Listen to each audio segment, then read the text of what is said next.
Welcome to my Every Step to Learn a Jazz Standard on Drum series. We're going to be using John Coltrane's Lazy Bird throughout, and you're going to begin with a couple listens. Starting with a general listen, you'll ask yourself a series of questions, like what is the mood or vibe of the piece? It is kind of a bright, driving, up-tempo piece, and how does it make me feel? Personally, I feel kind of like energized and uplifted, like I want to do something. And I feel like the longer notes, the half notes and longer notes that are on the beat are kind of lyrical sounding, while the anticipations and offbeats are more driving and uplifting, especially with like sort of a reaching quality in the back half of the A sections. And then the bridge is also very, very kind of lyrical with the longer notes. Do I even like this? Personally, I do like the piece. I think it's important to have good taste and judgment, especially when the media, social media, and press tout things that are great, which I don't necessarily think are great. And then, do the musicians produce a good sound out of their instruments and all perform at a high level? Sometimes not everyone on the recording is at the same level.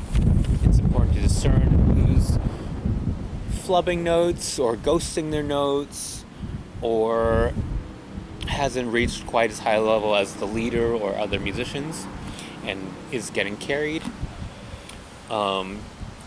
Just to have, good judgment. Then you'll take down the facts. What is the time signature? 4/4, style, up-tempo swing, the form.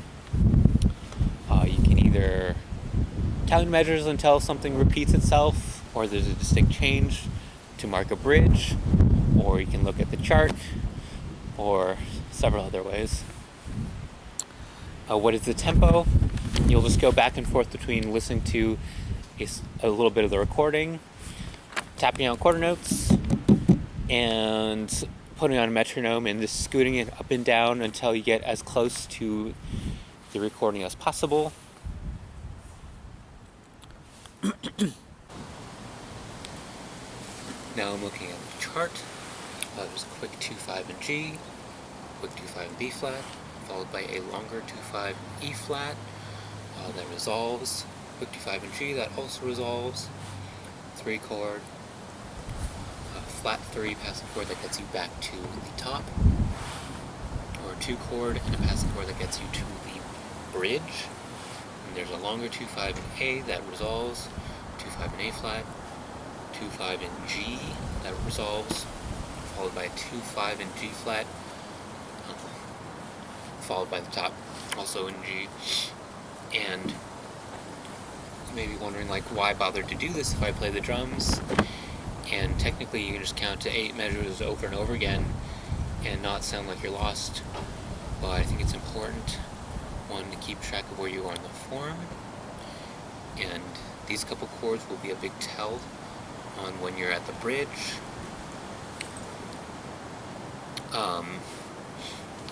As well as every set of changes will feel a little bit different and might inform your comping decisions.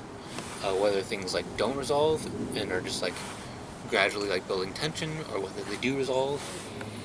And it might inform how often you crash or resolve phrases, and just the pace that you build tension at will feel different per tune if you want every tune to sound distinct and not like you're just playing a bunch of generic comping phrases over it.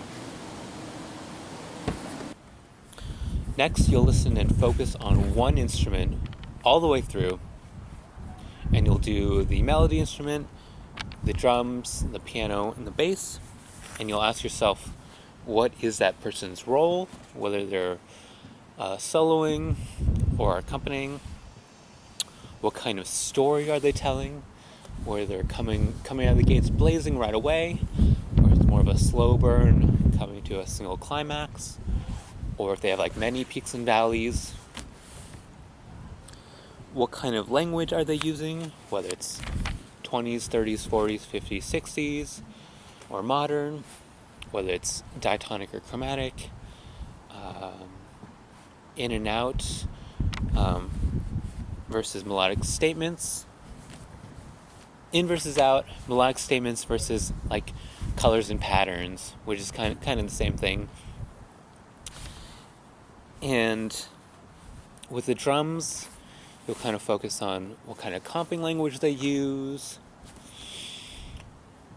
how often it's more like snare and bass drum or around the toms, how often they crash, how often they set up the B section or the top, how often they resolve a phrase, whether they go several choruses without resolving or resolve every chorus, and things of that nature.